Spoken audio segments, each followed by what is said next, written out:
చాలామంది పేషెంట్లు మా దగ్గరికి వస్తూ ఉంటారు. స్పెషల్‌గా ayurvedic doctor, ayurvedic anorectal surgeon దగ్గర వస్తా ఉంటారు. ఏందంటే క్షారసూత్ర ట్రీట్మెంట్ కావాలి అని. వీళ్ళకి రకరకాల అపోహలుంటాయి. చాలా రకాలైన నమ్మకాలుంటాయి. మరి చాలా రకాలైన రాంగ్ ఇన్ఫర్మేషన్ కూడా ఉంటుంది.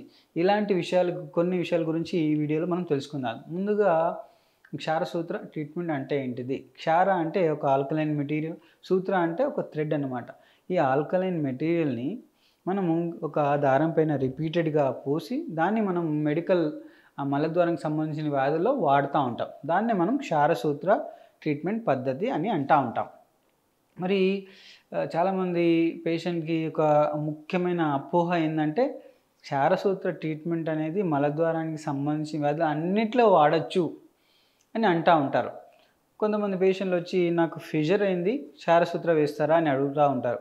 కొంతమంది రెక్టల్ ప్రొలాప్స్ అయింది. అంటే రెక్టల్ ప్రొలాప్స్ అంటే చిన్న లోపడున్న పెద్ద పేగు మొత్తం బయటికి రావడం. అలాంటి కండిషన్.